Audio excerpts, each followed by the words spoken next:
Welcome back, dearest listener, to Queen of Daggers, Heart of Fire, our experimental Daggerheart podcast. I call the hatred-rending minds, the purest love's desire, the comfort that no coward finds. I call the Heart of Fire. As the words echo through the sallow ring, and fire bursts. All at once, in a circle, in the branches of the trees around you. Evelyn, in particular, those words dimly clang in your skull as though something's trying to get out, but even you can't quite heed them at this moment. Not with the roar that ensues. The graveyard before you. Just a moment ago only with strange floating motes of what looked like moss or spores, but which you knew to be parts of the skeleton of the Lady of Madness herself. Primordial chaos, creator of half your reality. Now lit by this strange, shadowborn fire. And in the middle, just a moment ago, shuffling between the graves, not seeming to notice you, a large, strange, fungus man who used to be an elf, who used to be, still is, Kiva's father. As the flames ignite, he wails with two voices. One deep and scratchy from within his throat. One, a shriek that pierces all your ears. You! Your fool is back! The girl who would be God! She will not take you from me. She won't destroy us. Happy one. And it repeats the last word. Happy. Happy, without hope. He extends his arms. The motes that had landed on him had already caught a light. He bellows. Now, as you had downtime, I needed to roll my fear that I earn in downtime. There are 4 of you, so I get 4 plus 1d4 to add. And that is 4, so I can't add 8 because it's a maximum of 12, and I already had 5. So I'll add 7. This does not bode well. Nope. Too many actions. So I am at maximum fear. Most of you, I believe, are at maximum hope. Not me. It's our dear death boys that are at max hope. We've got our own club. So to the listener, a reminder that this game has not been published yet. We're very close. We're doing sort of hybrid rules based on the 1.5 playtest and what we've gleaned from announcements and a one-shot that was just released and partial photos on social media of prototypes. So, you know, we're embracing one of the core principles of Daggerheart, follow the fiction, etc. Anyway, I am... Can I briefly interrupt to use the ability Rally as the party prepares to enter a dangerous or difficult situation? Yes, you may. I think you might have done so as Kiva was arranging you. I think I'm going to say as the flames Okay, arise. And I'll just repeat the text on Rally for the listener. Once per session, as your party prepares to enter a dangerous or difficult situation, describe how you rally them and give yourself and each of your allies a d6 rally die. Anyone with a rally die can spend it to roll it, adding the result to an action roll, reaction roll, or damage roll, or clearing stress equal to the rally die result. And so as these flames lick up, Lemma turns to all of you and says, "My friends, I trust you with my life, and I would give mine for you." And he takes his rapier and he actually impales it into the ground. Interesting. So as reaction, I'm beginning a countdown. It is currently at 6. A countdown? Yes. This is a... For what exactly? We're not to know. Oh, come on. I've been good. So I will say that this rally happens actually after the mushroom man, who is named Porphyry. I'm just going to call him that from now on. Porphyry. After you hear him speak, but before the results. And when you stab your rapier into the ground, he turns from looking at Kiva to looking at Lemma. And that is when the countdown begins. Oops. That is not the result in question. I'm going to spend 2 fear and an action to summon some of Porphyry's allies. Mark a stress. 1d4. 3. Lovely. I think Evelyn was right next to Kiva because they were talking. Mm-hmm. And I then just don't want to be Ginny- in front. And Ginny would probably be right next to Evelyn. Yeah, because Evelyn dropped my hand to go talk to Kiva. that's right. Yeah.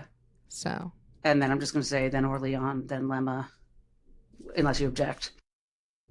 As the voices fade into echoes amongst the trees, the strange fire lighting him, you hear the snapping of the vellum leaf orchid vines from the ground.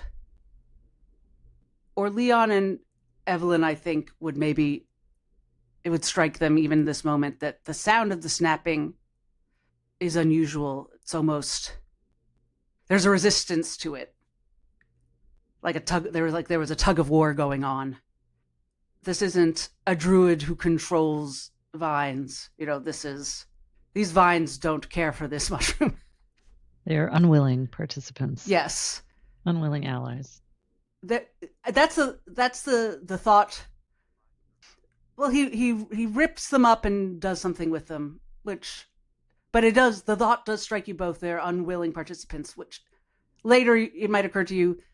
Obviously, it's strange that thought occurred to you, rather than just thinking. Are these those the vines. same vines that he was ripping up? Yes.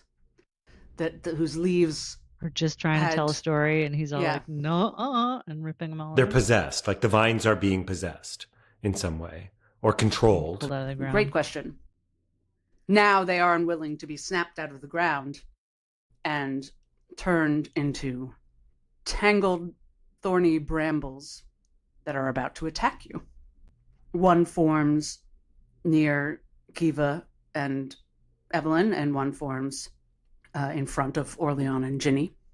And then there is a disruption of the earth on one of the graves, and a skull levitates several feet off the earth, laughing. It doesn't seem to exactly be the skull of a skeleton.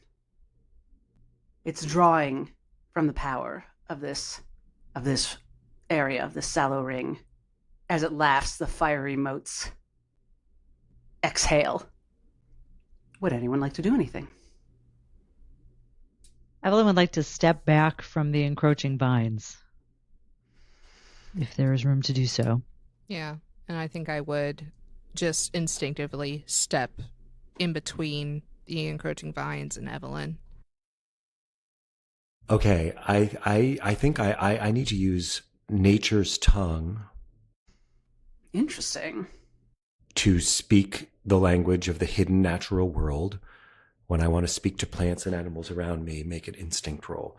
Okay, so I feel like I shouldn't. Oh, you said the vines were unwilling participants in this, so they're being co-opted. Okay, so I want to try to talk to the vines. Yeah. I have a question for you. Is this a spellcast roll? Yeah, there will be a roll. I want to try to talk to the vines and say, what is happening to you? Who is doing it? What is their weakness? I make an I don't know if I'm allowed to say that many things, but that's what I'm going to try to say. This is not a spellcast roll, so never mind. Go for it. It is an instinct roll. Wait, okay. It's an instinct roll. Make an instinct roll 12. On a success, they'll give you the information they know. With fear, their knowledge might be limited or come at a cost. In addition, when I make a spellcast roll in a natural environment, I can spend a hope. Okay, but this isn't a spellcast roll. It's an instinct roll. Yeah, roll and then see what happens. It's a 7 with hope. So +3 makes it a 10. So take a hope. I've already got my hope are full. I don't think I can have more than 6 hope. Oh, you're maxed, and that you need a 12. Okay, well, let me see if there's anything else I can. You can add your rally die. I could add my rally die. I can also let me see if any of my. I got a 10. You got a 10. He's near me, isn't he, OrLeon? Yeah, he's next to me. Okay, so I'll burn a prayer dice and raise it to a 12. Because I can give you a prayer dice, and you can add it to the result of to any roll result after the roll. So you have a 12 now. Okay, thank you. I have a 12 now. Amazing. Okay, I'm just looking to see if any of my. You're good. The DC was 12. You don't need to. Yeah, that's why I gave you the prayer dice. That way you can just immediately meet it and not have to burn your rally. Thank you. How did we know what did you tell me that 12 was the threshold? That's always what it is for Nature's Tongue. Oh. Yeah, that's okay. one of the Thank ones you. where it's fixed. Like. Perfect. Did not know that. Okay. For any listeners who, like me, are learning as we go. OrLeon, so you can speak to, I assume, the bramble nearest you. What are you saying or asking? Who is doing this to you? Why are they doing it? And what is their vulnerability? What's their weakness? Anger, frustration, and it says, why must they always sever us? Why must he destroy us? Why must he destroy what he once loved? Hundreds of years. Why? Why does she rage against her? Why will no one listen? Why will no one help her? And after a little more sound of frustration and rage, you hear it trying to fight something off. You know, the influence that's taking it over. Saying, yeah, fire, no. Yes, fire. Ow, burn. Who is burning? She's burning us, the girl. Who is... Just stop the fire. And you can make another roll to interpret that. But sounds like fire's a weakness. It is. It's having a bad day. Okay. So great. If I can take another roll to interpret that, or is that another turn, or can I? Is that a reaction roll, or? Yeah, I think you could spend a hope to do that right now. I think. Okay. Then yes, I will spend the hope to do that. Spend a hope, and I won't spend some fear to attack you while you're thinking about it. Unless if you think you need to, maybe you understood all that. I mean, I understood that Kiva. What I think I understood is that Kiva is somehow lighting this fire by burning these plants. That the plants are advocating for the interests of either it's probably the Lady of Madness. They are advocating for the interests of someone who is female, who uses female pronouns, and that the Porphyry used to be on that side and has grown antagonistic to that endeavor. I did not infer from it anything that helps me understand how to fight them, which is what I was hoping. But maybe that information will lead us to something. So that's what I interpreted. I don't know.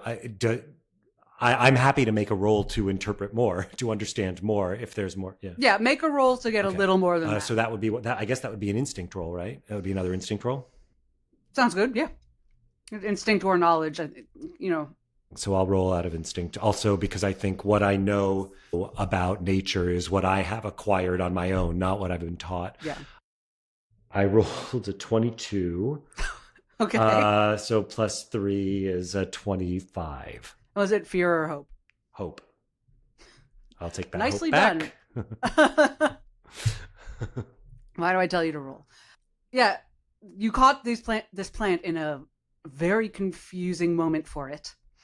It is being taken over physically, and it's if it had will before is not clear to you, but it is being put into service that it does not want. And so its point of confusion is about fire. It was in the process of telling you that Kiva is right, basically, to use fire against this chaos magic, these chaos spores. Now, but the plant doesn't like being on fire, and the plant is caught in the midst of being forced onto Porphyry's side, is why that came out very garbled. But destroying these motes, this moss, is helpful and destroying important. These motes, this moss. Okay, when you're the way you're using the word mote, the stuff that was on the, and this will be helpful to the listeners as well. A reminder from last time that the sallow ring, sallow meaning willow, referred to in some ancient text as where the willow trees lie. Lie as in, Evelyn figured out, likely meaning are deceitful, because these trees are not actually willow trees. They are covered in some sort of parasitic moss or fungus, very likely, that hangs down on them, making them look from afar like willow trees. And this fungus releases spores. When they float around, have a certain beauty. I referred to them as motes, as they were. That's why Kiva told us to cover our noses with the scarves, yes, right? Yes, you are. Can you help me with what you mean by the word mote? M-O-T-E, just maybe I'm using it wrong. I just think of it as like a floating speck. Like a dust mote. Yeah, or a mote of Okay, light. great. Yeah, It's just a definitely little did not know floaty- that word. Floaty. The more guy. you know. But it's a great image if you think it's waterway around a castle. Oh! Oh! Of course. I'm sorry.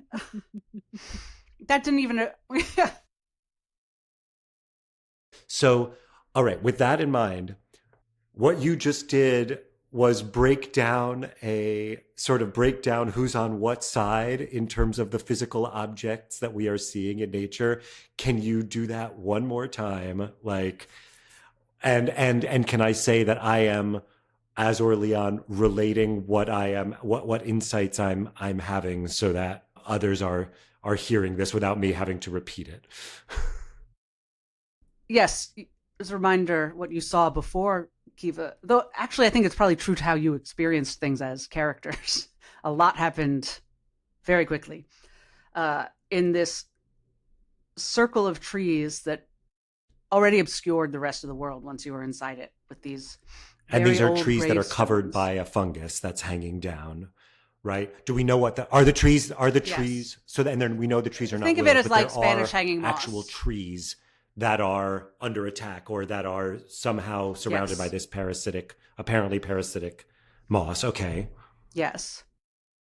And at some point, someone made the connection to Memento Mori and the skeleton of the Lady of Madness. That these are likely the last remnants of Chaos herself. The trees. And the motes and the moss are different from the vines that have been snapped off the earth to attack us. If you didn't know that before, that seems fairly clear now.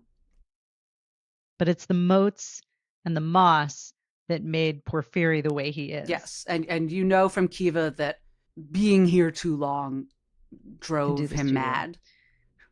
She hadn't told you that it made him a mushroom, but And she asked us to save him. Yeah, she told you that you're saving him. That's why we were here. That's why she brought us here to save him. That's why she's been nice to you for a day.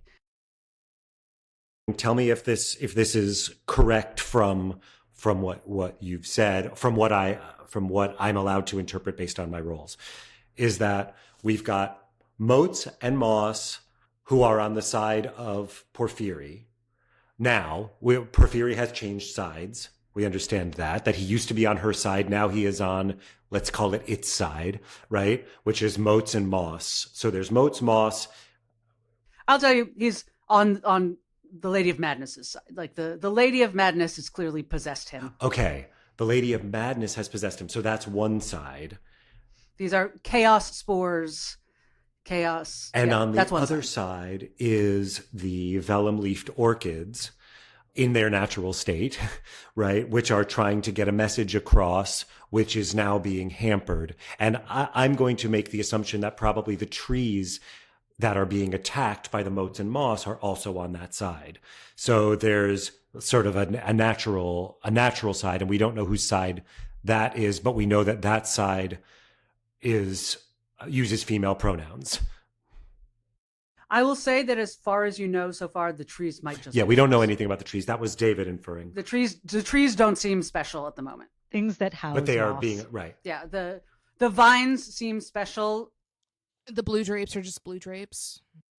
I will tell you, the vines in particular are special in a way that is not just... And those are vellum-leafed orchids. The vines are vellum-leafed orchids. Yeah. So it's vellum-leafed orchids representing some her... Let's not set them on fire. Representing some her against the interests of the Lady of Madness, whose tools are the Moss and the Motes, and right now Porphyry.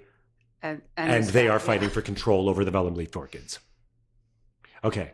I want to say that really quickly to everybody out loud, because everybody else, I think my other fighters are probably smarter than me in terms of strategy, but I would like to communicate that to everybody else.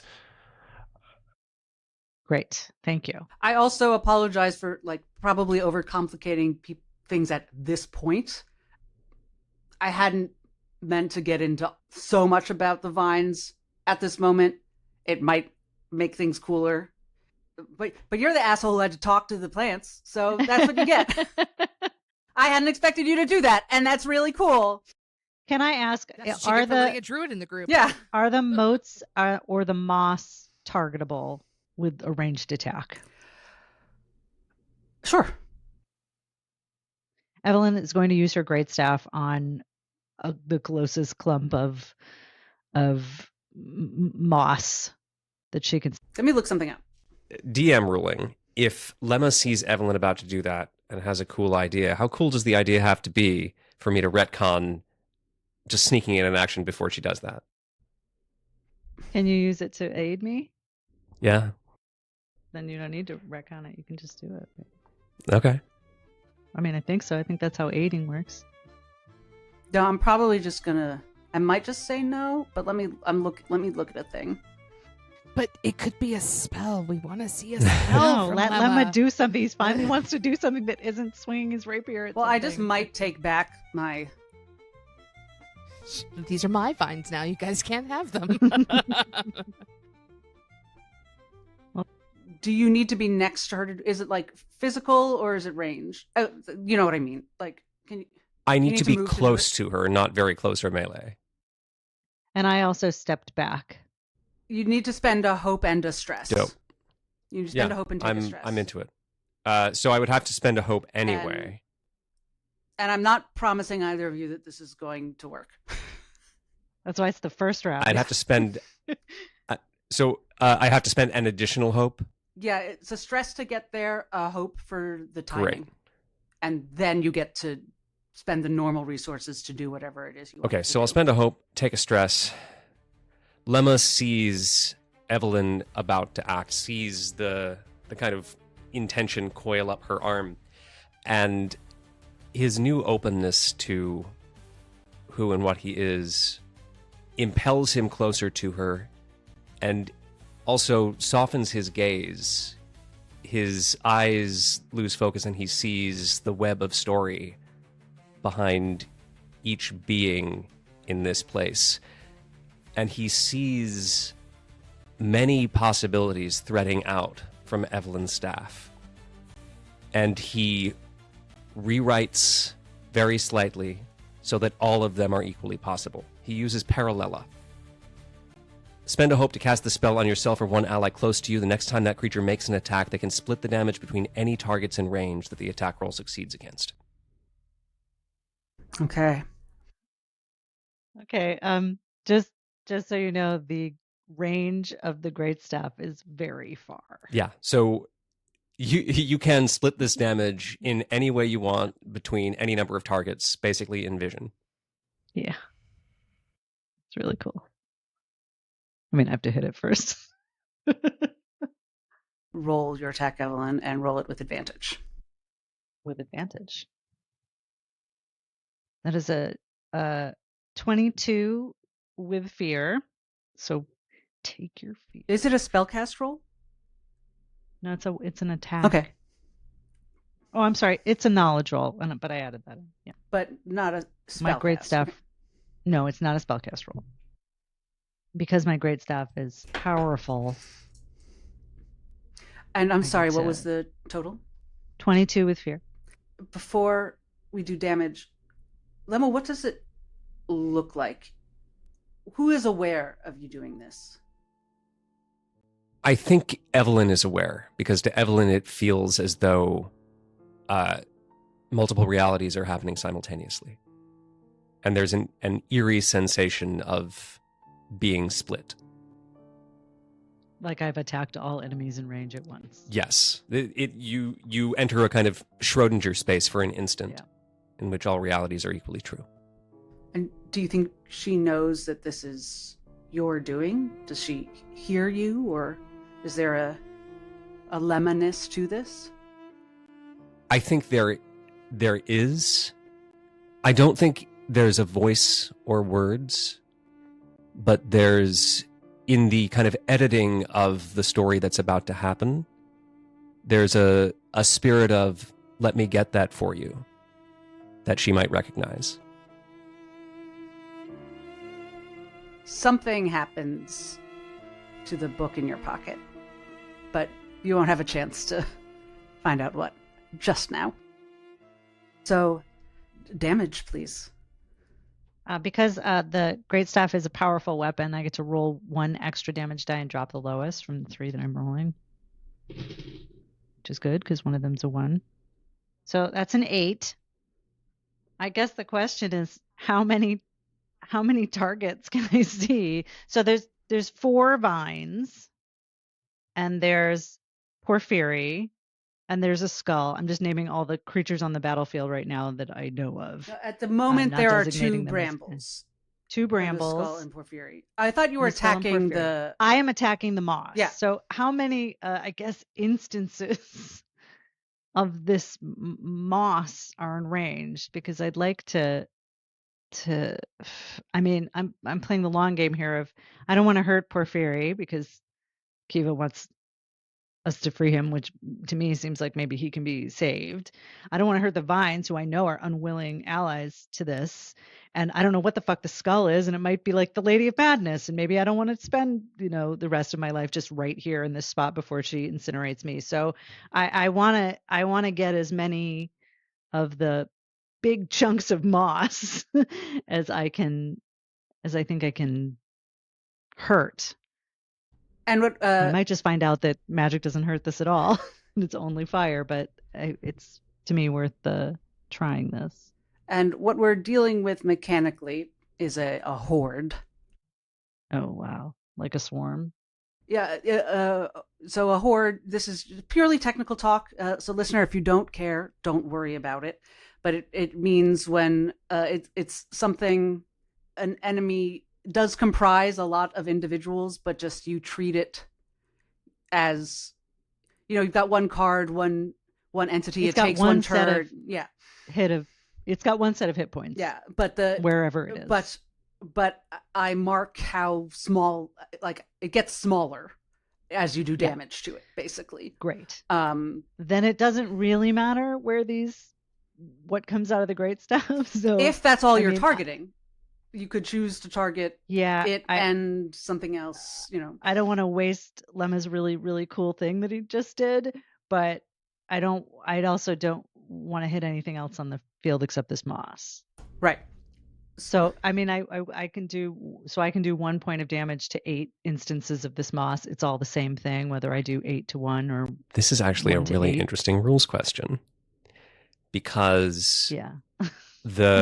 So normally if you're hitting separate enemies, if you do 1 damage to each of them, they each take 1 hit point, no matter how little damage you do. But Right. in this case, where if it's a swarm and the hit points are held Unless they have collectively, would this only do, like if you did 8 to this, would it just go over the threshold for 2 hit points, for example? Because they're separate Right. attacks, essentially. It's like magic Yeah. missiles for in D&D. Well, I also have magic missiles, but I didn't do that this time. Let me actually read. But yeah. But I think this is a great, is Swarm the counter to Parallella? Yeah. Yeah. We just happened to find it the very first thing you ever did. Lemma's like, this wasn't worth it. I'm going back to the rapier. Yeah, he's like, Yeah. I'm going back. He picks his rapier, trying to valiantly wrench it out of the ground again. Ginny looks over. You forgot your sword, man. Like, we had to need that. Oh, he did leave it in the dirt. Yeah. Yeah. Yeah. It's Excalibur right now. Yes, I will say it doesn't matter, but also the hoardness is not why.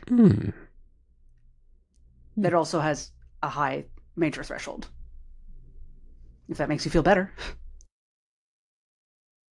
8 damage only does 1 No HP. matter what. Oh, no, Well, wait, then that I'll shouldn't do make you it feel to better. That 8. should make you feel worse. Never mind. I see. Yeah. It doesn't matter. Yeah. But that's good because the bad thing doesn't happen. Great. So because it looks cool, it shoots out at 8 instances of this moss on trees, All right. And I'm going dealing 1 point of magical damage each. I'm going to spend two fear, sorry. You are all within very close distance of the moss. So it now gets to attack you all. What did we learned? The only answer we got to the question, where is it weakest, was that it doesn't like fire, right? That's the only Fire. answer we got. We didn't get any more useful information about that. Oh, I'm sorry. I missed that. Where is it weakest? What did you mean by it? Whoever is controlling, who's doing this to you, why are they doing it, and where are they what is their weakness? Yeah. What is their weakness, or where are they weakest? I thought What it is was, their what weakness? their Sure. weakness? Sure. Yeah, fire. And your attack wasn't fire, right? Oh, I forgot to. It's magic. To be fair, I forgot to mark any HP for the fact that it's on fire. Oh, and I'm going to advance the countdown by 1. D20 for the moss. Ooh, that's only a 9. Who's got an evasion? A 9 or lower. That's some of you. I do. I have an 8. Yeah, OrLeon and I both have 8. I think the other 2 have 11. All right. You each take 10 physical damage. Okay, for me, that's major damage. So that's 2 hit points. Unless you want to spend an armor slot. I see. Okay. So I will apply. So it looks like I can apply an armor slot and take 1 hit point. I'm going to do that. Smart. And because I have extra armor slots, I'm going to use 2, and I will take no damage. Nice. Which is good because I get stuff for everyone who marks HP. I think the vines attacked No, us. the moss. The moss attacked us. Yeah. Okay. It shocked you, basically. It has an almost electrical sense. It's chaos moss. It has strange tricks. Chaos moss. Would anyone else like to go? I turn to Kiva and go, any tips since you dragged us here? Try not to fucking die, for one. Noted. And she is going to take that as a cue to do something. She is going to mark a stress and do something else that calls upon the ward power that she used at the beginning. She's going to move a bit closer to OrLeon because she saw him take that damage. And she wraps him in a shroud of protection. OrLeon, you feel the ward, the veil, as you sometimes call it, embrace you. You have resistance to all damage now, so any damage you take, cut in half. Until I say otherwise. Okay. And as this happens, I think you all feel a change just in that atmosphere, in your perception of things. You feel there is something trying to help you. The ward is trying to help you, is trying to fight. But that means it's harder for you to see what's happening. Suddenly, as poets, you have a sense of what it's like to not be a poet. The sound of the fire behind you dims until you almost can't hear it anymore. You're not really aware of it. You see what's directly in front of you. You get tunnel vision, the man Porphyry. You forget who he is for a moment. Why are you here? What are you supposed to do with this monster? The frame of your vision narrows to just him. How could he be someone to help? You're not afraid, but a bit of confusion descends upon all of you. You do see, however, that the fiery motes on him extinguish, turn to ash. I'm going to do a roll. Ooh, that's a good roll. I'm going to set the countdown back 1. The mushroom person blinks. His eyes go from a glowing yellow, similar to those chaos spores, to the eyes of a man. He looks around. Kiva? And then the brambles attack. Lemma, you are about to be attacked. Ooh, that is a natural 20 for a 19. I am imagining that hits. It does.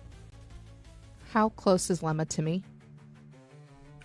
Within, a distance you can close. You're all pretty close to each other. So I get my shield up in between the brambles and Lemma, and I'm going to mark a stress. Use I am your shield ability. When an ally very close to you is going to take damage, they may mark a stress, or you may mark a stress to stand in the way and take the damage instead. Reduce the damage by a value equal to your strength trait. You may reduce the damage further by spending armor slots. So whatever you're about to roll is going to hit me instead. All right. It is. This is your shiny new shield, right? Does it have my any shiny other? new shield. Does it have any other abilities? Not for or... this. It does give me more armor. So it has a trait called Double Duty, which is +2 to armor score, whereas my old shield was +1, and then +1 to primary weapon damage. So that's why my armor score is 5 instead of 4. Nice.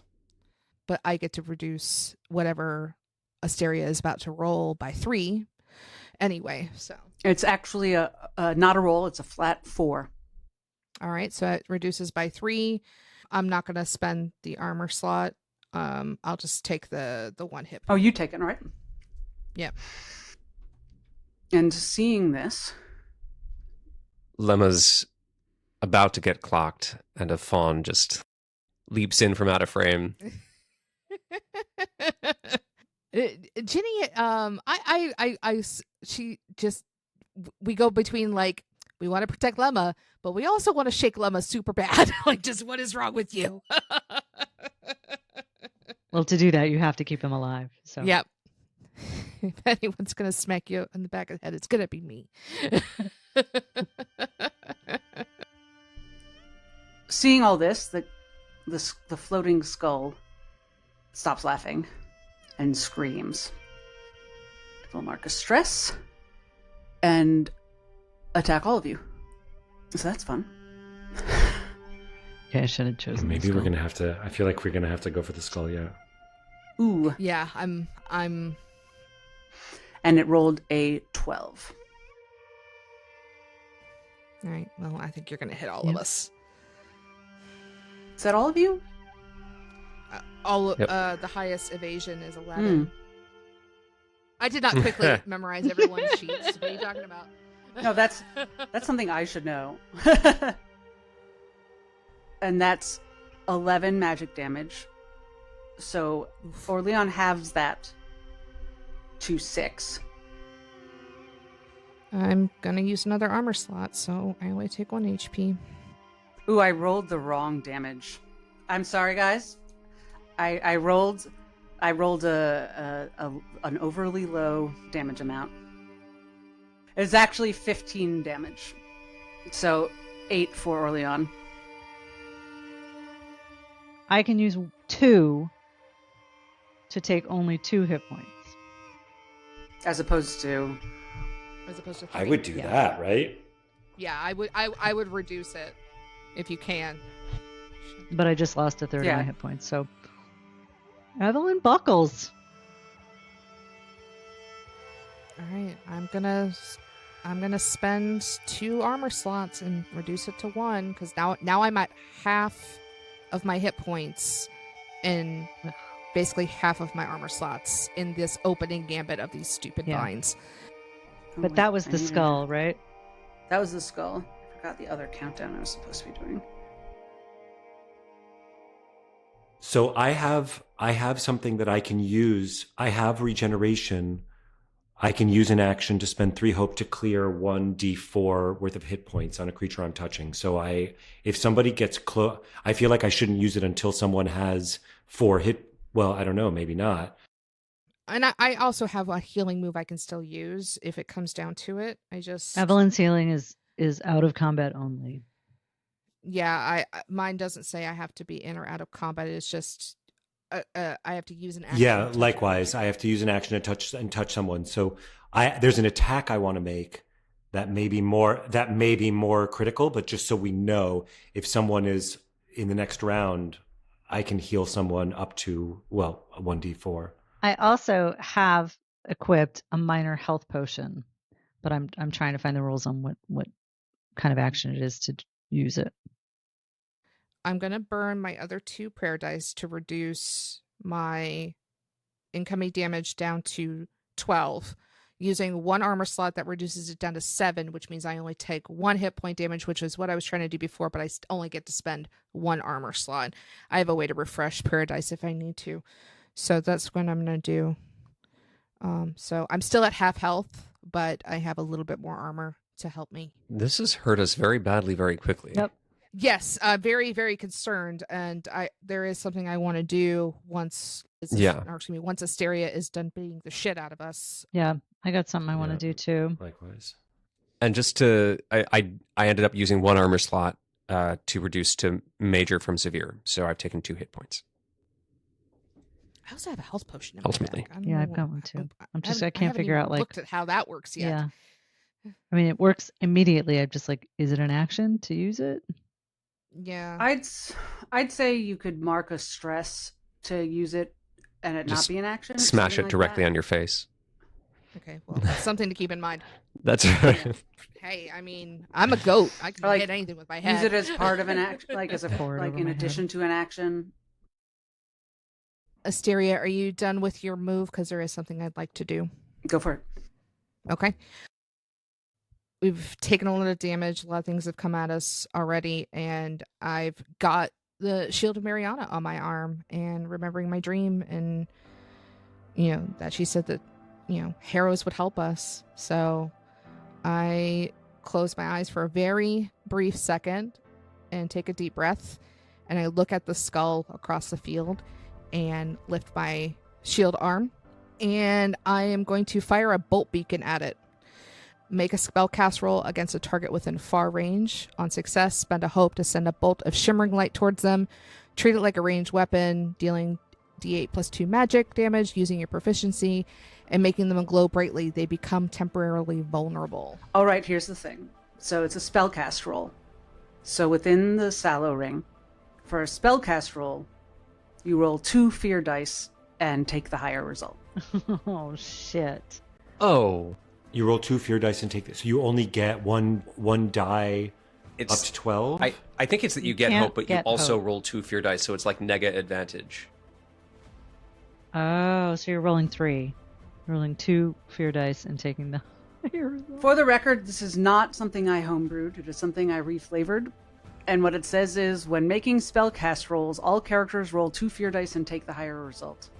Yeah, so that's like you're rolling the fear die You're with right. disadvantage. I think You're still you're rolling the right hope. that that's probably what that means. But that's good, no? That is far more generous than what I was. Yeah. It is, but you're more likely to roll with fear, which gives the GM more action. So it's there's a balance there.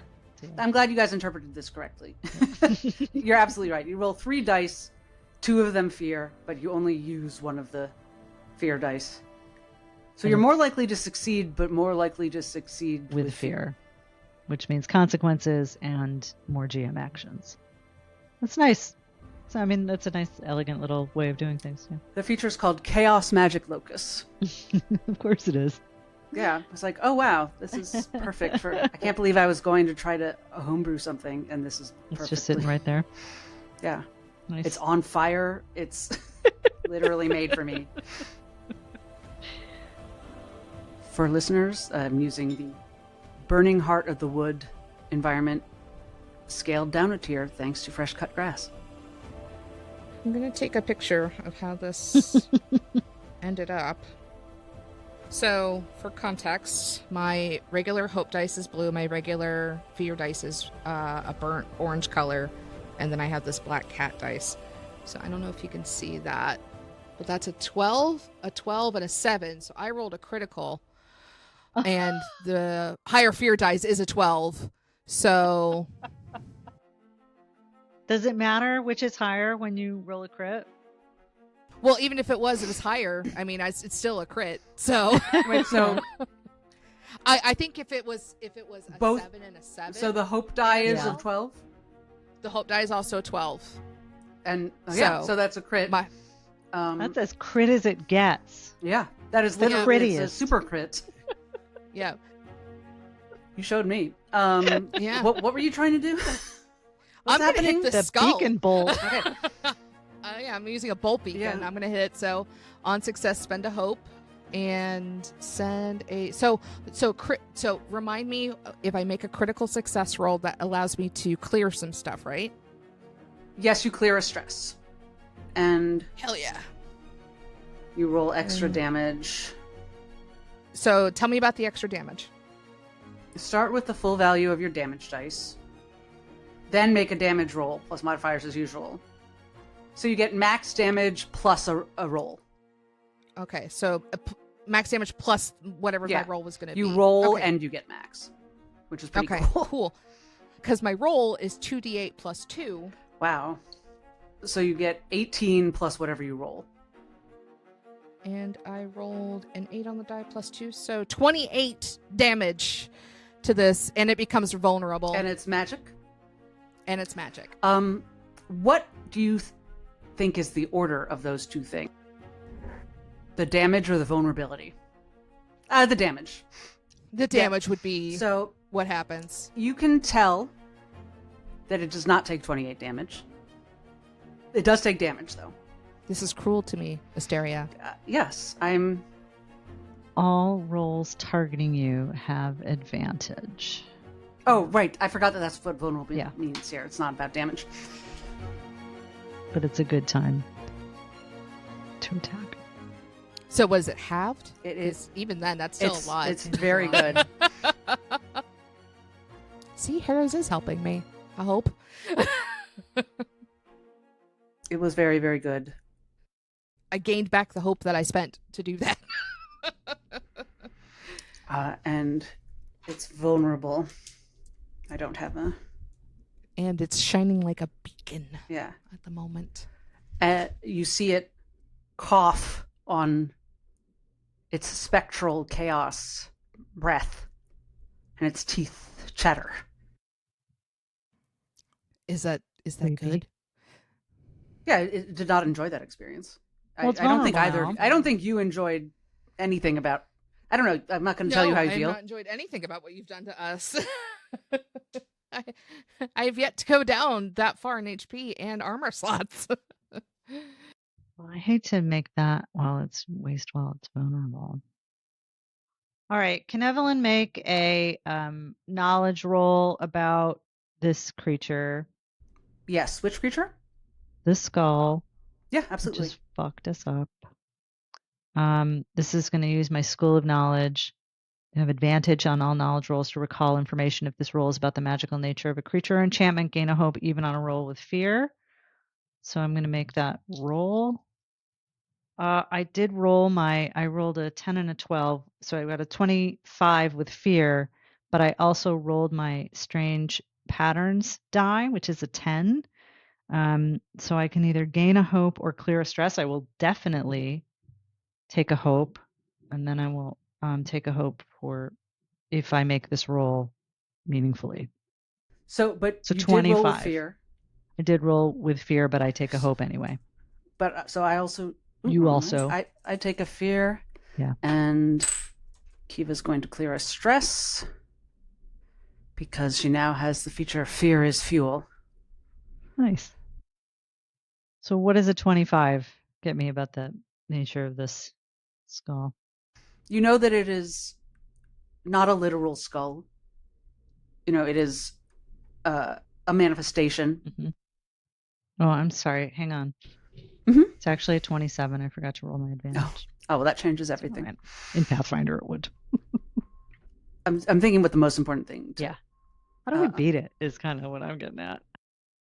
You know that it is not. The moss is what's running things. And the skull is a manifestation of the moss's will. Yeah, it's an avatar. It is powerful, and destroying it would be good because then it can't attack you anymore. The skull. Yeah, the skull. Yes, but until the moss is destroyed, this isn't over. Correct. Yeah. And on a 27, you also know that though it is a manifestation, it is strangely physically brittle. It follows the normal laws of physics. Like, it is not resistant to physical damage, just in pure terms. But it might be resistant to magical damage, as yes, Ginny's very powerful bolt didn't seem to do all that it should. That chaos, or this echo of her, understands magic and chaos far better than physicality. So great. I will share that with everyone and look around. How close is the nearest instance of moss to me? Very close. With prestidigitation, I can light a candle. Mm-hmm. So I'd like to try lighting this moss on fire. The moss is all on fire. It is already. In fact, thank you for reminding me. I need to update something. So the fire is presumably an attack that somebody else is levying on it, right? That's what Kiva did. Yeah, Kiva set it on fire. And in reaction to Kiva setting it on fire, that's when everything came out. That's when everything. So her setting it on fire was an initial attack. And then she basically did that attack while we were all here so that we could then help her fight the reaction, help her fight. Okay. Yes. I think you all took it as exclusively to keep you from leaving. And that was not. And that was not. That at least not exclusively. Or maybe it was an accident but it has a function. I am not going to be super helpful in this fight. But anyone with a weapon should run up to that skull and bash the skull or the moss. Yeah. Over the table, you did damage to the moss. I did do damage to the moss. So it sounds like we're better off attacking the moss directly if we have something that can do it, right? But the skull is what's attacking us. That manifestation is just what beat them. So I don't want it to, and it's more vulnerable to weapon damage than not. So maybe those of us who. So it depends on the weapon. So I have one weapon that does magic damage, and I have one weapon that does not. I am making a GM move to fear. While we stand here arguing about who should go attack the skull and who should stand here Yes. and attack Moss. Yeah, because I had a question. I mean, I can do a lot of damage potentially And- with Unleash Chaos. I just feel like I should probably do it to the moss rather than the skull, but I don't know. Evelyn is going to keep attacking the moss because Evelyn can do more damage to the moss than she can do to the skull. So I have an idea, but also Lemma hasn't gone in a Yeah. while, so I'm Yeah, so- wondering if Lemma has anything that he wants to Well, do. right now, The I just GM spent 2 Never mind. fear. spent 2 fear to make a move, though. The skull coughs, light glows in its eye sockets, and more fiery motes fall on the ground. The vines stand to attention.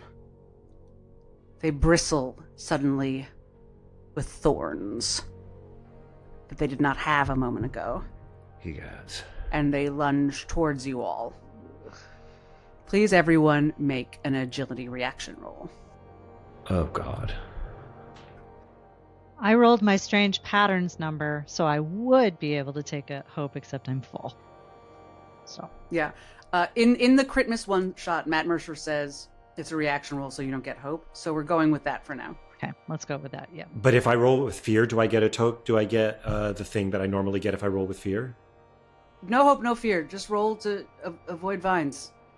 Right. I have my roll, but I have not given it just to you calling it. yet, so I don't know what the attack roll was. 14. Okay, I beat it. 17. I met it. I rolled 14. Beats it, beats it. I likewise rolled a 14. Oh, guys.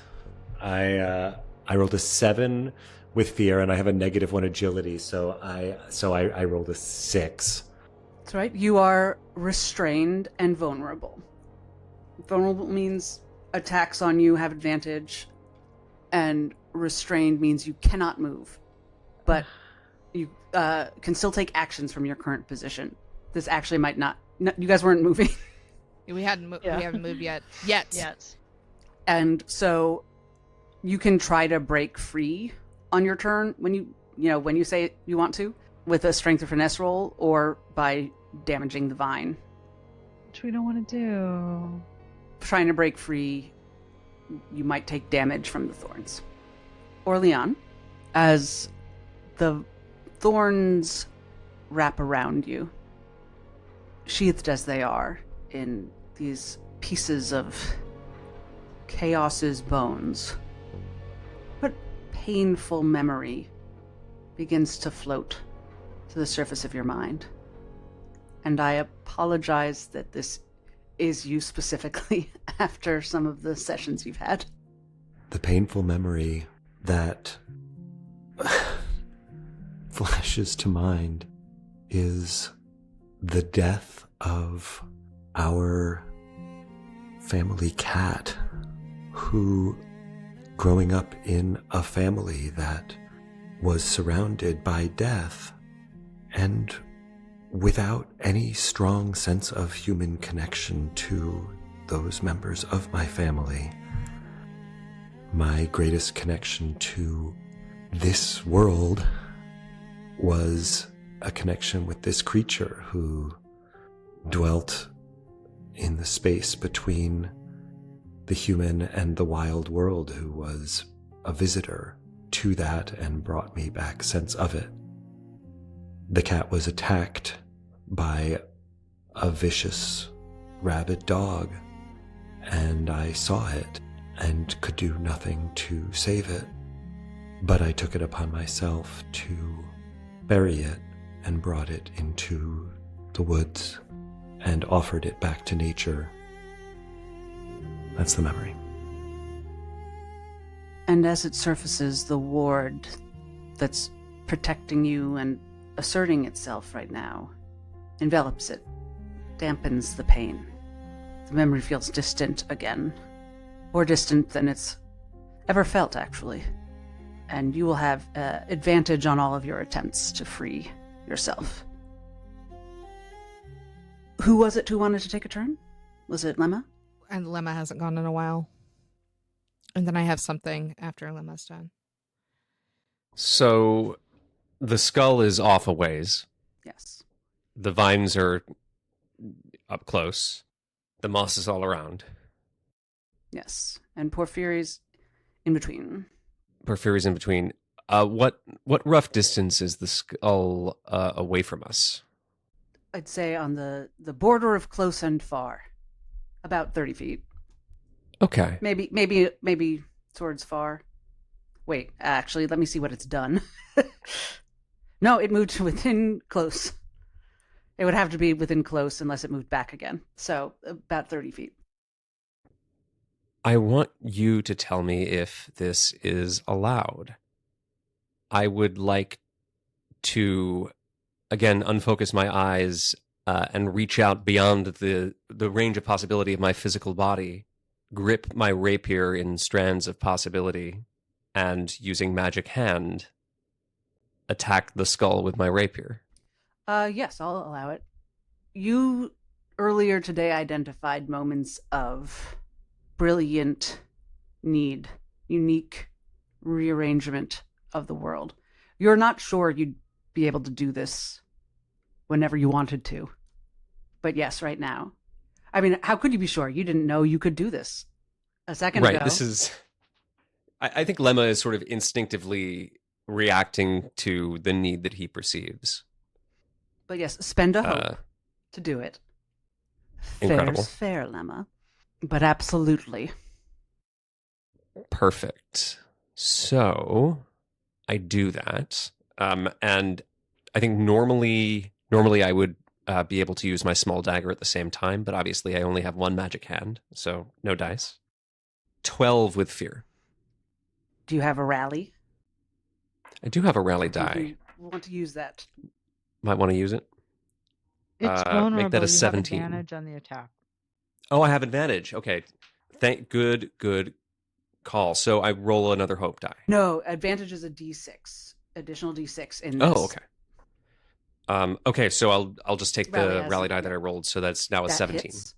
And you said it was with fear, yes? It was, yeah. All right, and I do 2d8 plus 2. Oh, actually, even a 20 with... It would have been a 15 because I didn't take into account my presence. So, but now it's a 20 with fear. Okay. And then 2d8 for the damage. 11 physical damage. And I will add my rally die to that. And I high rolled. I rolled a 6, so 17 physical damage. 17 physical damage. Yeah. Hopefully, I might not have to do the thing I wanted to do after Lemma was done. As I'd mentioned, the ward is making it difficult for everyone to see what's not directly in front of them and to understand what they do see. But Lemma, you are a poet. You claimed it for the first time last night.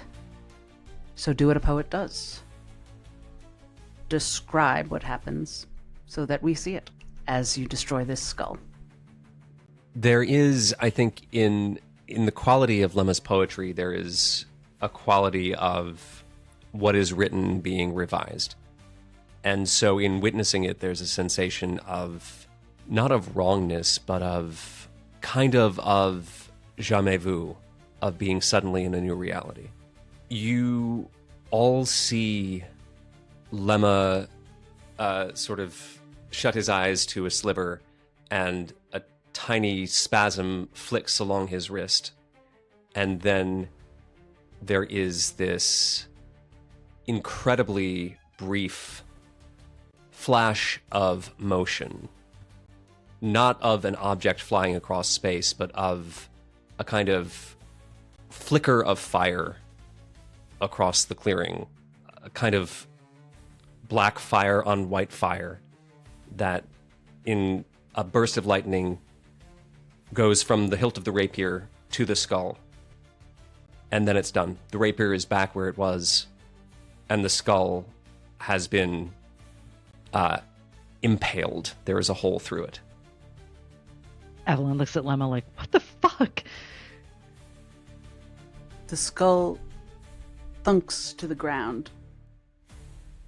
And perhaps the greatest insult is that it now is what it never was just a mortal skull. A memento mori. That's all right. I'll talk to it later. The moss is angry. Is it spending tokens to do something about that? Or It doesn't need to spend tokens because there was a countdown going. The trees shake, and a choking ash releases into the circle. Everyone, please make a strength or instinct reaction roll, but your mask gives you advantage. oh, great. Strength. And by the way, armor cannot reduce the damage that might ensue. I rolled double sevens. Hell yeah. Well, you pass. 14 with hope for me. Oh, no, but +3. Wait, do we plus 3, right? You're looking for a 14, just so you know. Okay, and with advantage, I don't think it. With Okay. advantage. So also, if you don't hit a 14, roll that d6. Oh, and I need to roll for Kiva. 20 with fear. It's a reaction, right? So we don't have to worry about hope and fear. That's right, thank you. Did Oh. everyone pass? Yeah, I got altogether got a 19 with the advantage and my strength modifier. Well.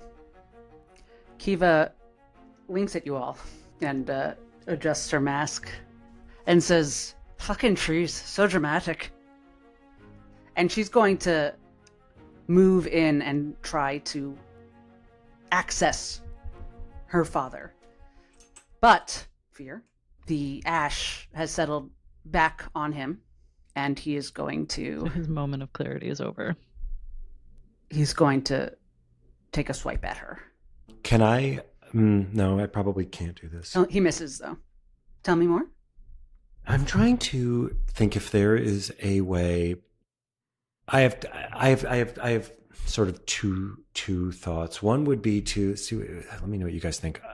I've got Wild Touch, which is performing harmless, subtle effects that involve nature at will. I wonder if there's a way to. I'm going to tell you right? now, harmless, wild touch is, there's no harm, there's no subtle effect. That can do anything with this. That's Okay. going to, It'll make a difference. yeah, in this setting, I'm not going to let you, I'm not going to let you spend a bunch of hope to amplify a subtle effect. The trees are on chaos fire. So there's nothing to do there. Okay. Then I think I just need What a to strict DM. unleash chaos on the moss. Yeah.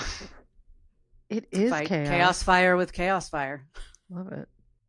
And do I have to decide how many chaos tokens I use before? Probably. So let's say I've got 3 of them. So it's got a high, we know that it has a high damage threshold, which means you want a bigger number all at once. That's right for the damage. So I should just use all 3 of them. I think. Yeah. So I'm going to use all 3. OrLeon through. I think. Yeah. Through this veil of uncertainty, understands that chaos is what the Queen of Madness is using. That is the force behind her attacks on us, and whatever chaotic feelings he has inside of himself from the aftermath of these days, including the continued heartbreak of them, which is one of his special skills. I don't know if that counts or not, Yeah, but it's it's an experience. But the unraveling of his world as he understood it to be has made his worldview that much more chaotic, fueled by the wrenching heartbreak of these losses, which I think is exacerbated by the memory that was just brought to his mind. So if I could use that, I'll allow that, yes. Use the Nice. heartbreak to increase this. I don't know what that does. That increases the effectiveness of the roll, right? Let's walk through it because there are a few things going on here. Yeah. Yes. So this is a spellcast roll, and that chaos locus is still in effect. So what you need to do now is roll 1 hope die and 2 fear dice. You can roll it Okay, twice. so Yeah. okay, the hope You can just tell me what it is, The and I'll hope write is it down. 6. 1 fear is 8. And 1 is 4. So 6 and 4. So that's a 6 and 8. Sorry, so yes, take 6, the higher. 6 and 8. Right. So I take a fear, is why that is bad for you, for it to be higher. But you get a higher score overall, which is good, because you are going to hit. And do I need to add the +3 to the spell cast roll? You should, Okay. yes. So +3, so 6 + 8 is 14, so that's a 17. Yeah. And then, which is great. but that says +3. So that's the first step. That's just that's my That's just a spellcast. hit. So now you have a success. So now you can decide how many tokens you want to use, for how many dice you want to use. You said all 3, I think. Personally, I think that's a good I'm call. going to use all 3. But the +3 is I have +3 on a spellcast roll, but that's not the plus whatever I get for the for my right. experience, right? +2, so it's actually +5 because +2 for heartbreak. So you actually got a 19. But I don't know if that makes a difference. And did you spend a hope? Did I spend a hope? To use your experience. Oh, is that what? Yes. It has to make sense, and you have to spend a hope. I have to approve Yes, it, and so you have I to spend spent a hope. Okay. Now, does succeeding with a 19 as succeeding with as opposed to succeeding with a 17, does that change outcomes? Not Okay. in this instance. Experience doesn't add to a die; it just adds to the total. And he has to take the higher fear die because of the effect of the environment. Okay. So I succeeded with a 19, and now we're looking at damage, right? Correct. Okay. yes. So the damage is on a success, roll a number of d10 equal to the tokens spent. So that means I roll 3 d10s, right? 3 to 30. You almost It had could me be there. 30. It could be 30. Let's hope for 30. Okay, so the first 2 are 6 and 3, so that's 9. And then I get one more. Oh, I have 3 d10s. The third one was a 7. So 16. And should I roll the And this is against the moss? the Yeah. moss, right? And should I roll the rally die? I can roll the rally die. I you still a have rally it? die. I haven't used it. Yeah, if you still have Yeah. it, you might That as can be well. added to damage, right? Yes. So what did I have? Yeah. What's my damage so far? It was 16, 16. Use it or lose it. I have it written down. plus 1. 17. 17. Hey, it might be a threshold. You never know. 17 damage. Yes. OrLeon, your heart is broken. And in the past 2 days, you've learned more about yourself than you thought possible. Chaos is the only word you can think of. You've been told that you have died and returned. And you are in a graveyard fighting the bones, the corpse of chaos. You take the power of chaos herself and throw it back at her. A cycle. Fate does not enact itself. You hear. Whatever you think of that, you remember it. There is a greater fire than you've ever seen. Like the forest burning in that omen 100 years or 2 days ago at Larksong. And then there is the opposite of fire. A great inhale as all of it extinguishes at once. The brambles collapse and untangle into dead vines. The ash falls from the trees, which are bare branches that you know will never again bear leaves or life. They do not wish to. And in a moment of profound silence, in the center, Porphyry, this man, looks at you and collapses, his breath heaving. Sound, vision. It returns to you all. What of the brambles? They're just dead, torn vines on the ground. OrLeon, you are released from the vines that held you. You are in the forest. Evelyn will go to Kiva and Porphyry. Kiva has run the few steps to her father and is kneeling by him. She's taken down her mask. No, I don't understand. I thought he'd turned back. Father. Is he breathing? I'm all right. Kiva, well done. There's no back to turn to. This is what He takes in you four strangers, shakes his head a bit, carries on, looks at his daughter. This is what I've really been for 300 years, Kiva. The lady just brought it out. Brought what I really am out through. She found it amusing. I'm fine, thank you. He looks at you all, and whoever you all are, thank you. I think I can leave. Evelyn will get on the other side of him as Kiva and see if we can't get him to his feet. The two of you can. Do you need healing? Yes, I suppose I do, thank you. Let's move out of this place and talk for a bit. This place. He turns and looks at it. It was once... Wait, please, one moment. And he moves slowly.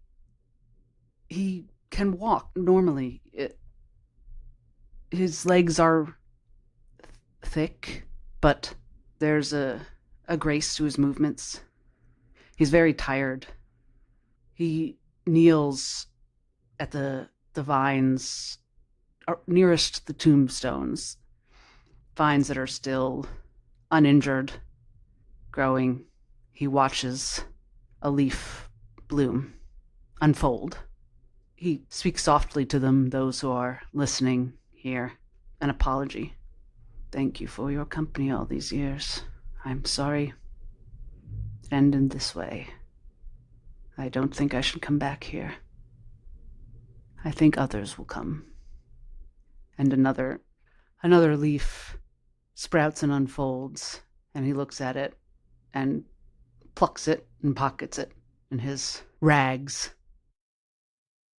What did they say? He returns to you. Generally, or this one? Either. They don't speak to me, but they share things. They're the last connection to her, buried down in the Satiety. Kiva's told you, I'm sure, about the Queen of Daggers. Kiva has not told us much. She thought you might. That doesn't sound like her at all. He smiles at her. She just looks stricken. She doesn't know what to...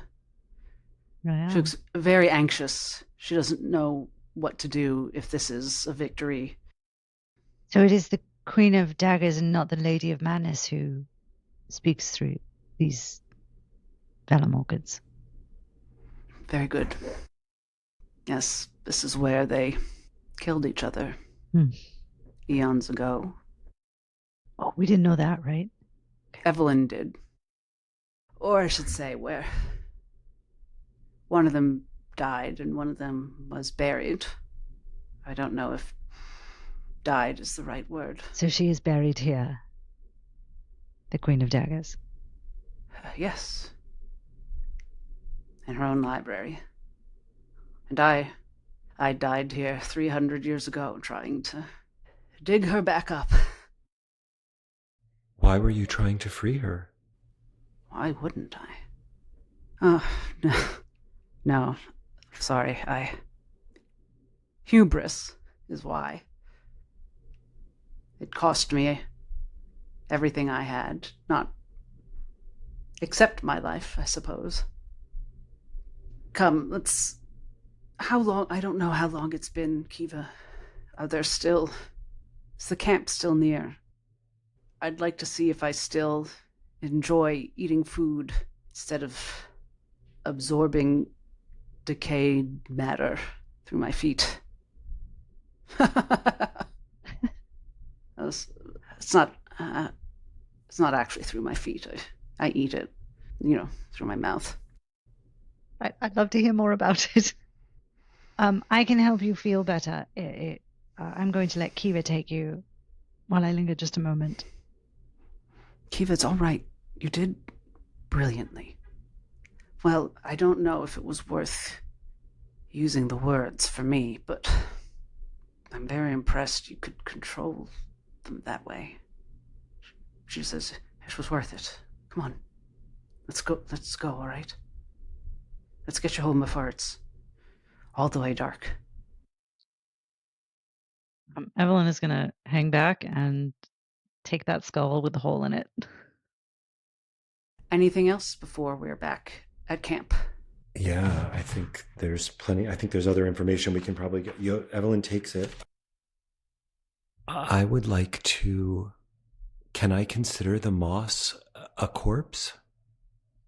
Oh, it's gone. It just all disappeared, didn't it? It is gone, yeah. It's gone. So there's nothing to touch for Death Connection. No. What does Death Connection do? It allows me to extract a memory related to a specific emotion or sensation from a corpse. And it's a recently deceased corpse. Yeah. So that's not going to work for your skull, I don't think.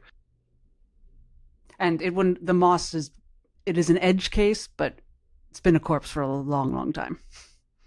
Right.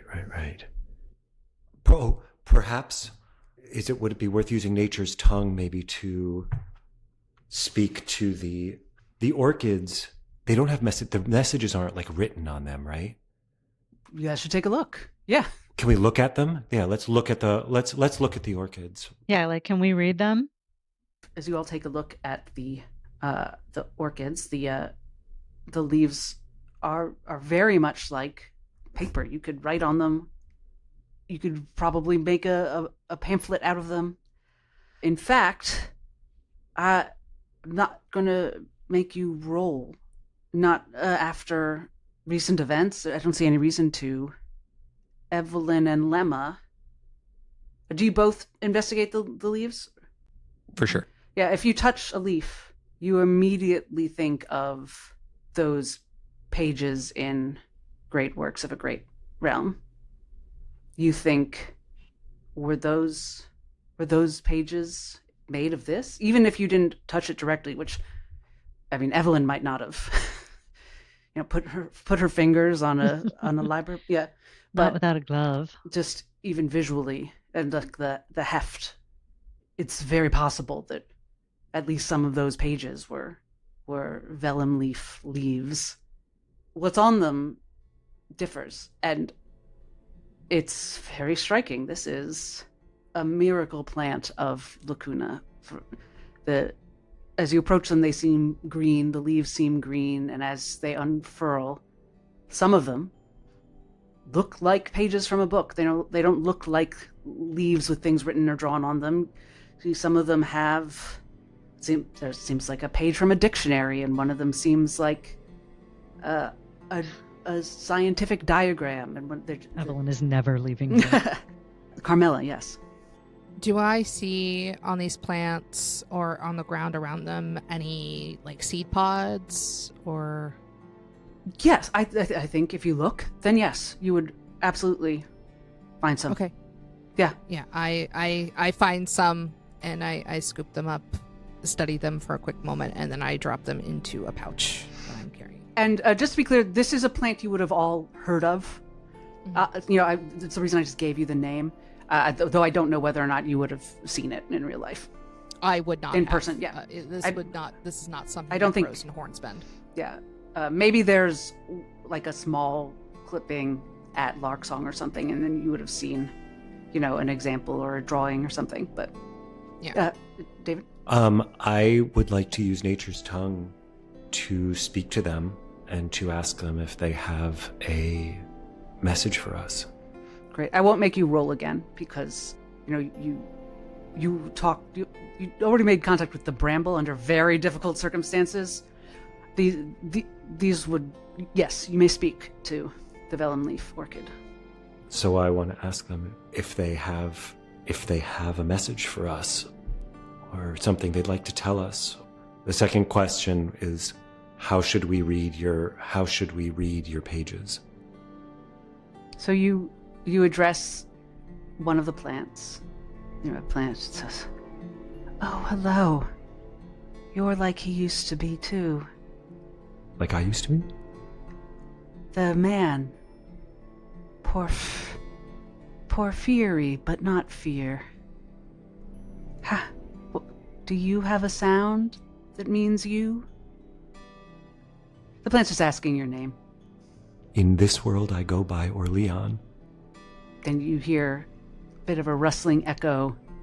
OrLeon, as the vines pass around that piece of information.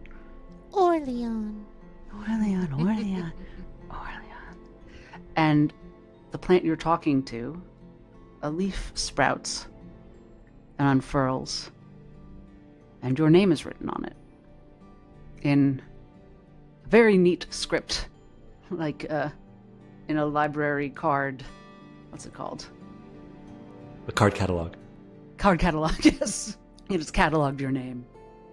We have no messages of our own, but we bear sometimes strange tidings from below. We're happy to bear them. We're happy they're no longer destroyed. Feel free to take whatever you like. And perhaps there is a breeze just at that moment. Perhaps there is not. But the orchid plants you see sway ever so slightly, invitingly. I relate this to the others. We know that it is beautiful to share and to know. There is not much that we know, but we are made to share what others know. Well, we don't know why we were made, but now we are used to share. Is someone using you? Is someone sending messages through you now? Not this very moment, as we learn of you, OrLeon. Ask if they can relay messages back to the person who sends them. I ask that. Can we send a message through you? Porphyry has tried. We do not know if they are received. They go so far down. There is no sun down there. We do what we can, but he can only speak to us. He is not what she is. You may speak to us, and we will try. So OrLeon turns to the others, to Ginny and Lemma and Evelyn, and says, I think we can send a message to her. That's what I think. We have no guarantee that she'll get it, but I imagine she's listening. What should we say?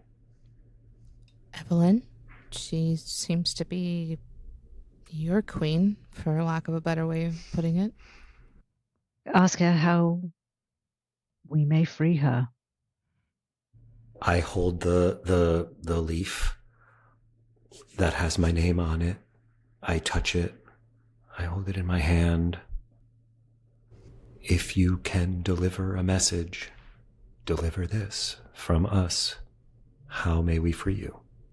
And the plants around you shiver a bit in happiness. Oh, this she has answered many times, whether or not it is asked. We've delivered so many versions of this.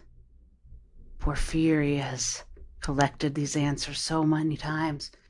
We will send her yours, though, just to see down to our roots. We think they are inside her, that we spring from her. And they all stand at attention. And the orchid flowers themselves open. The central petals wave up at the sky and turn to look at you like faces. Gently they begin to weep, something that might be gold or might be blood. A leaf sprouts on each of them and unfurls. Who reads one first? I will. I was going to say, I feel like traditionally this is Evelyn. Yeah.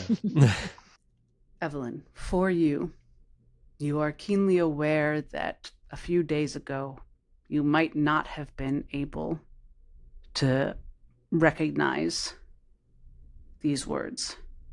What is even stranger is you do recognize them, but they are not in the common language. They are... We'll roll to see if you know what language it is. It is a language I know you don't speak fluently, and if you recognize a few words of it, I doubt it is these. Can I add a advantage from my school of knowledge? Yes, if you'd like to roll now. Yes, just to see if you...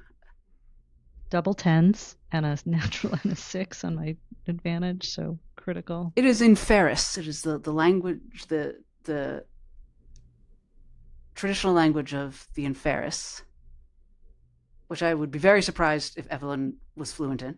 As would I. I don't know if she knows as many words of that language as she does of Elven, even. She certainly has not seen this phrase in Ferris before, but she understands it perfectly now. It simply says, I am the heart of fire. One word, A-F-I-R-E. I will tell you now, to save us all some time. You know that Porphyry knows a lot more. Yeah. Definitely gonna talk to him. I'll read mine. It's what it says on all of them. Oh, okay, got it. Though I'm not sure everyone can read it as well as Evelyn can.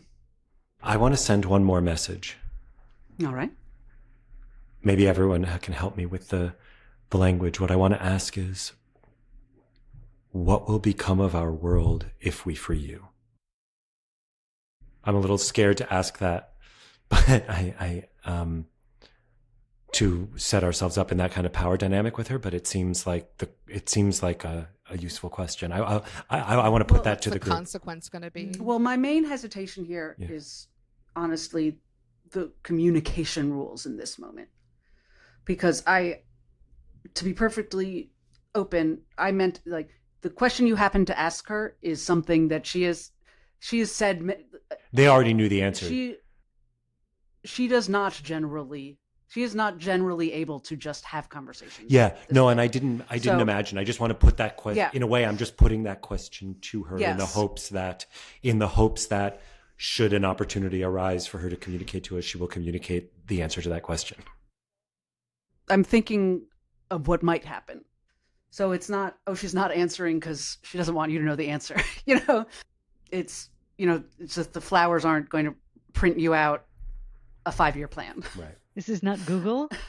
That would be cool if the leaves sprouted with search results. Yeah.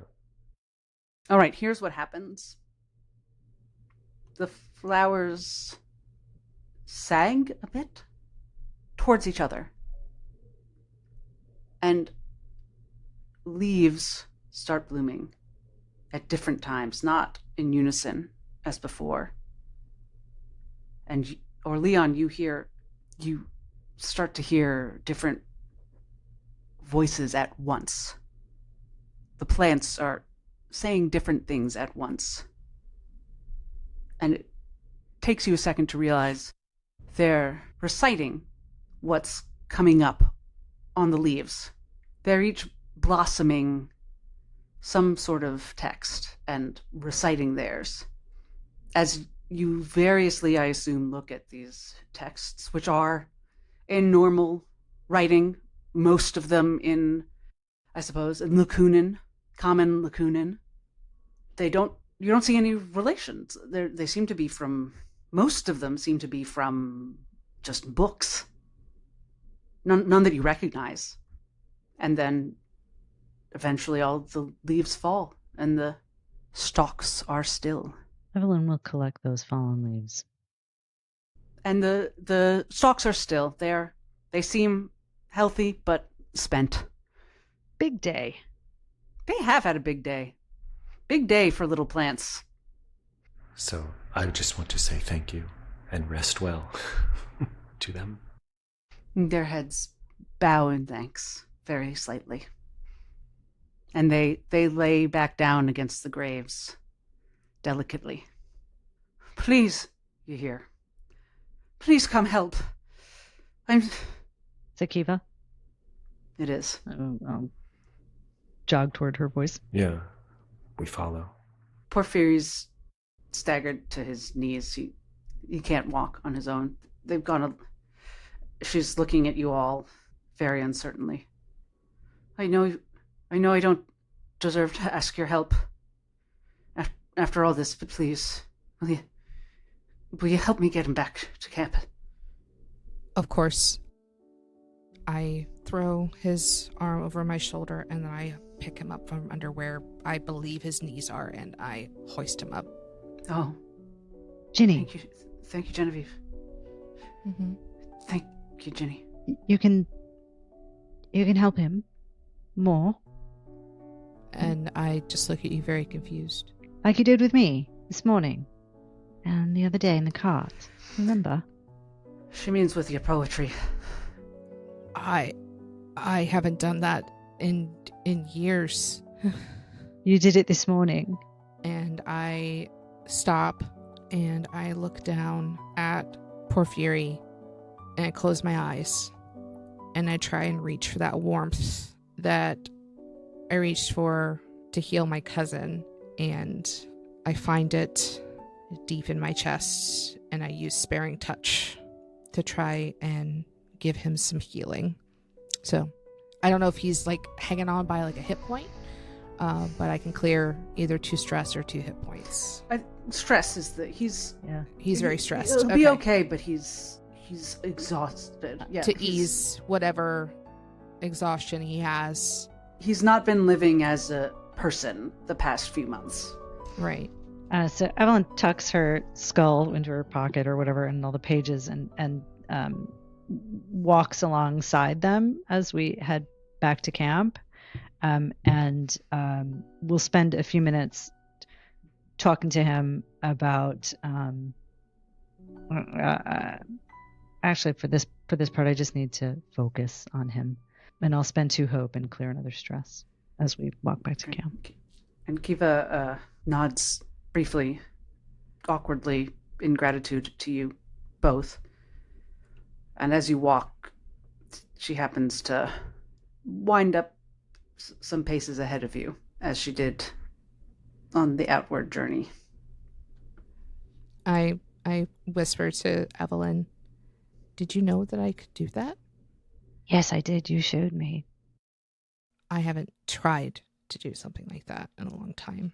I guess I didn't mean to do it last time. Is there something wrong with doing it? Depends on who you ask. But if you ask me, it's just another extension of who you are. And I speaks told well you I of was a you. turnip, right? No, I think I told you were a turnip, but oh no, you told me you were a turnip, and I agreed, which I still think is Yes. true. And so We don't grow turnips in Hornsbend. The roots turn bitter and die, so we don't grow them there. I expect we're not always planted where we should be. That's, I think, less important than finding the place where we should.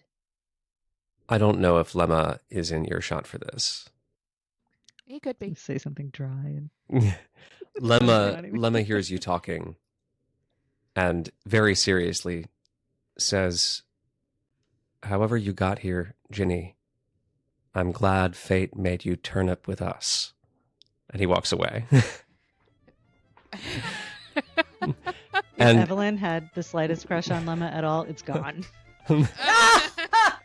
You gave Evelyn the You got the ick. You just gave her the ick. That was terrible. and now she'll never fuck Do you. you- Turns away. Yeah, And as Lemma walks into the sunset. Lemma casts Mysterious Mist, and when it disappears, he's gone. He was always a dream. That was the legend of Lemma. DM, at your discretion, we can decide whether that counts as a rousing speech that clears stress. It cleared my stress. I think it's at each character's discretion whether it cleared their stress or everybody stressed them out, everybody honestly. decide whether that clears two stress. I don't think I did. Do any of us have stress? I don't have any. Right now? I We don't just have went any through this stress. fight, Yeah. but I didn't get any stress. Kiva, you see Kiva turn, like it distracts Kiva from a little bit from whatever she's going through. And she just gives you a look that, as a reader of people, she's like, what she's thinking is, this guy's just a different fucking person every time I talk to him. Did we give Kiva the ick as well, or no? No, she's just like, who the fuck is this guy? Yeah, it's Hawthorne. That's Hawthorne, the is legend of Hawthorne. Hawthorne contains multitudes. She's gonna end up in Coromel one day and be totally fucking confused. Does anyone have anything else they definitely want to discuss before they're back at camp? Just Thank you, Evelyn, for not trying to treat me like a weed. I'm rather fond of turnips, so Thank you.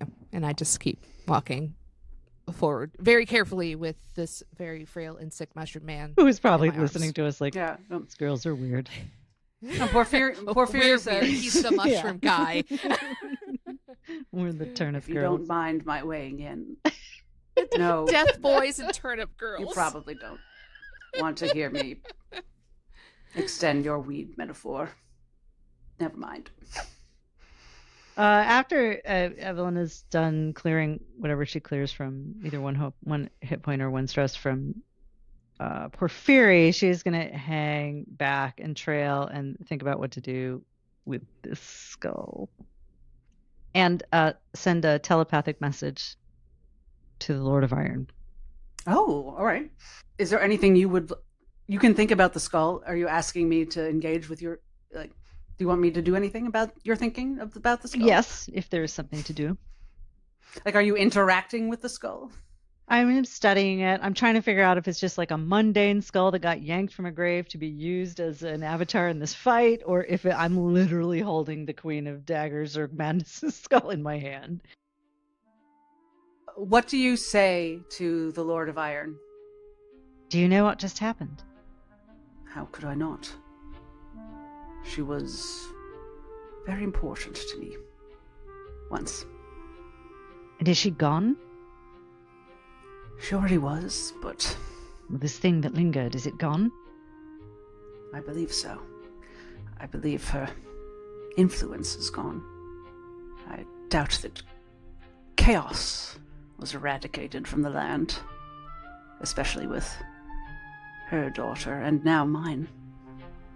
Though I've had many quarrels about the difference between chance and chaos. Parenthood is very special. Evelyn has no comment on that. You did very well. So she is buried under that ground very deep. Are we supposed to just dig her out? Now, there's something else you need. I don't suppose you can just tell me what it is. I can tell you it's the Heart of Fire. And I can tell you that that's not where it was 300 years ago. Right. And I can tell you that the last time I tried having anything to do with it, well, I wound up like this. And Kiva's father wound up dead, as most heretics did. Where was it 300 years ago? But Heros didn't want a repeat, did she? So she took it. As best as I can figure out. Again, I don't have everything I had at the time. I'm limited. I'm very fortunate that I'm still able to cross paths with people like you. Evelyn studies the skull. It's not her, but it has her charm. Can it tell me anything? That's a good question. Might as well try. I don't always know how your poet powers are going to work. Yes, neither do I. Yes, normally I'm quite aggravated by mortals' ability to surprise me, but there are exceptions. That was a compliment. Yes, I know. I don't want to talk to you anymore, and I'm sorry. And she walks forward to to the rest of the party. I might be able to ask these questions. I'm a little concerned about the morality, she says to them all. I think we're a little beyond morality at this point, don't you? Well, I think if we are, then we're really in trouble. Yeah, I agree. But I think if someone has something to say, it's probably best to let them say it. It will be its final words. Maybe you can ask it questions as an invitation instead of an imposition. Lemma, OrLeon, you know more about that than I do. We're debating whether to speak to the skull.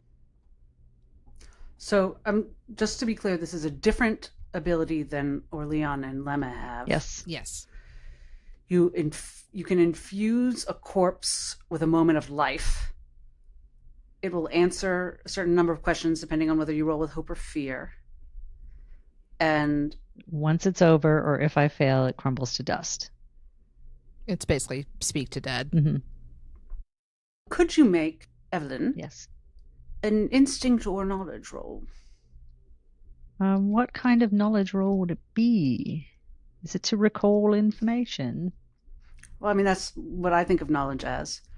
I'm going to tell you I just something. get If you I get advantage if it's specifically about recalling information.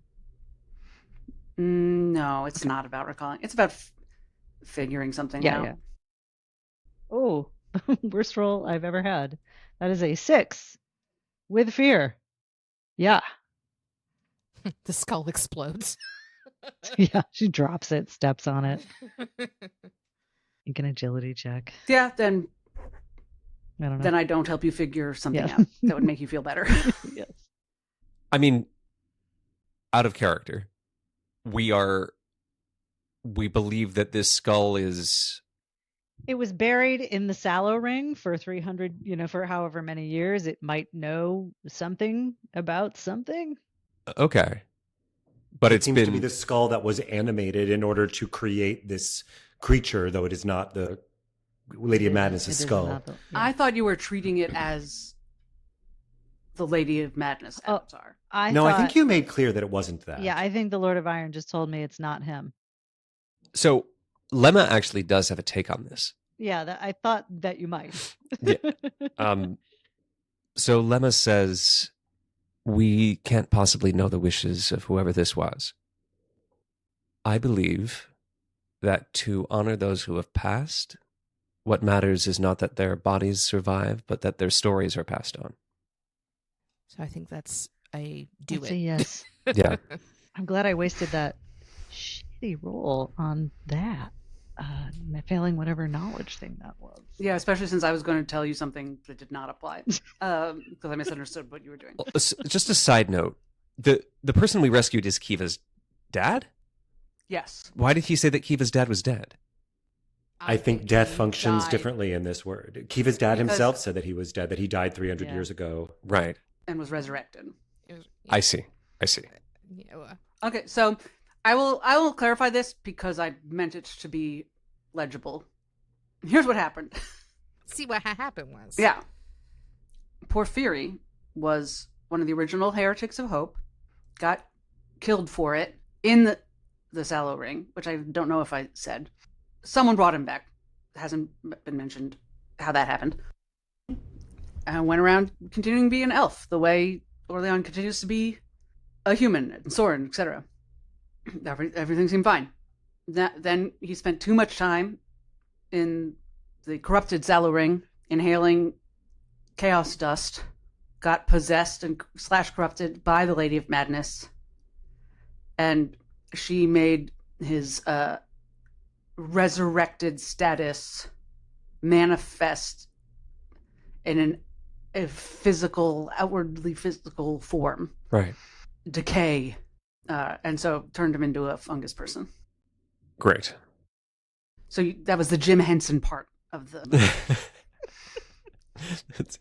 Flashback is intercut from the Dark Crystal. Okay. The other question is, and this maybe is self-explanatory, but he referred to this as the Queen of Daggers library. Yes.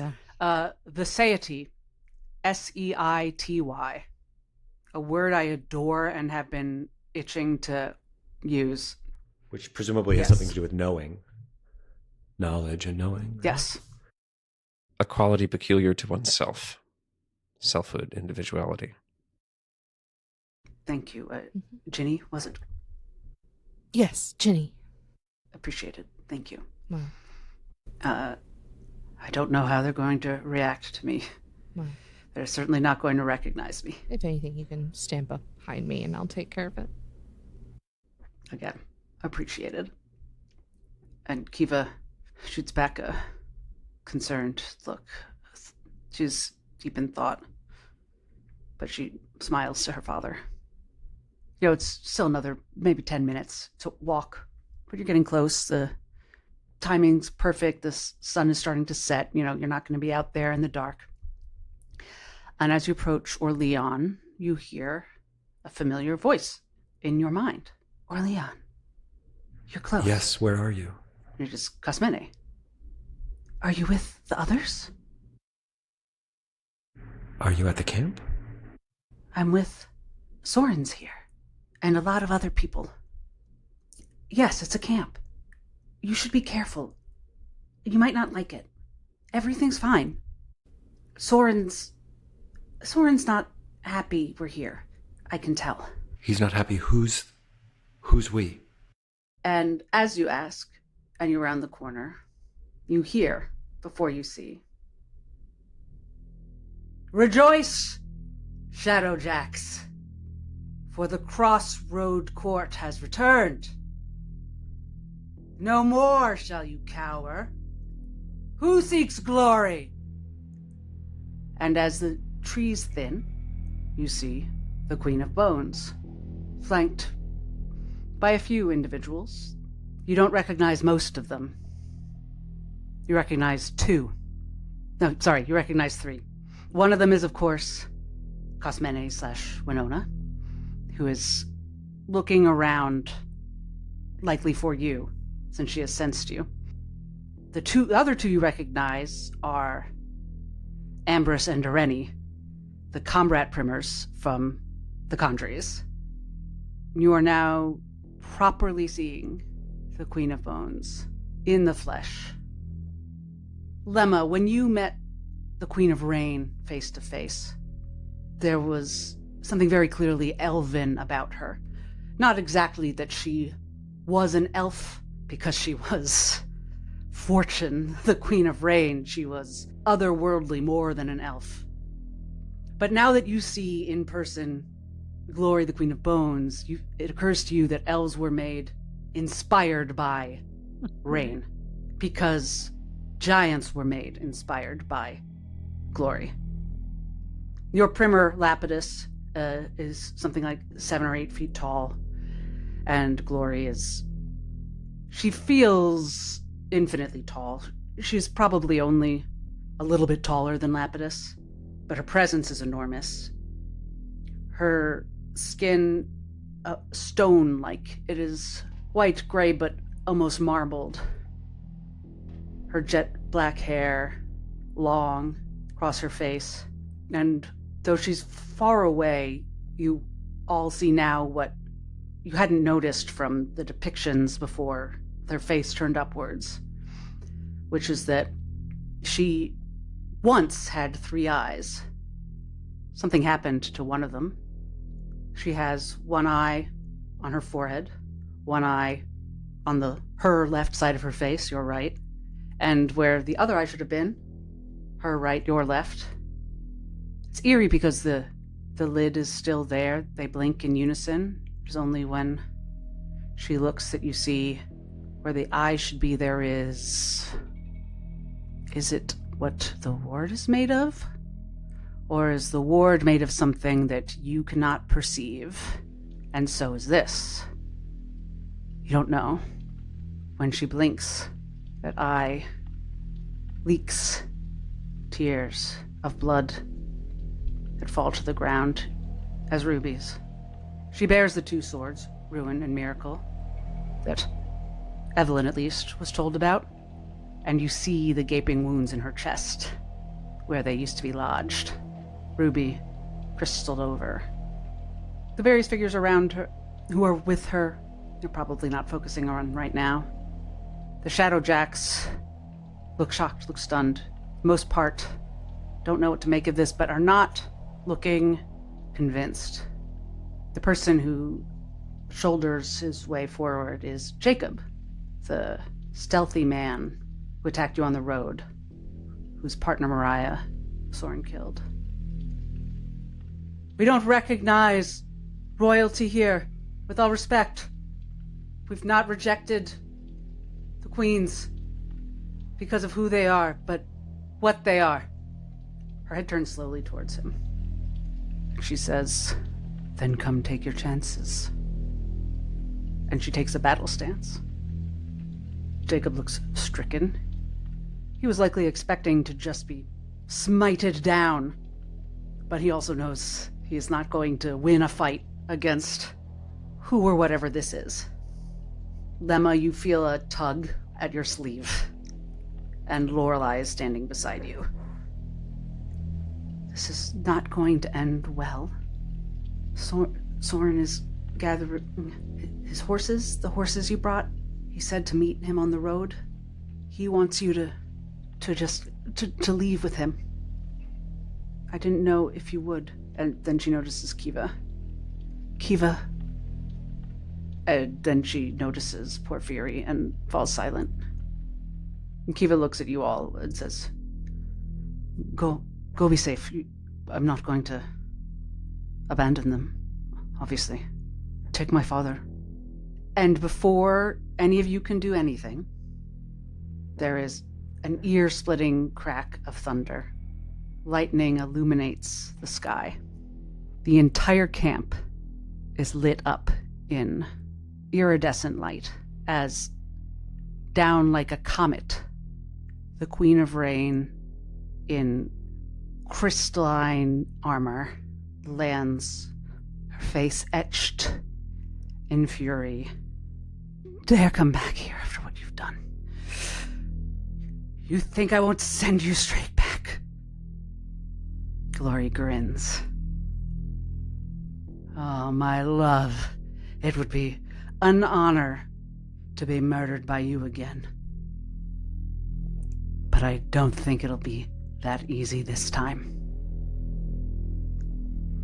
Which is, of course, where we shall end this episode of Queen of Daggers, Heart of Fire.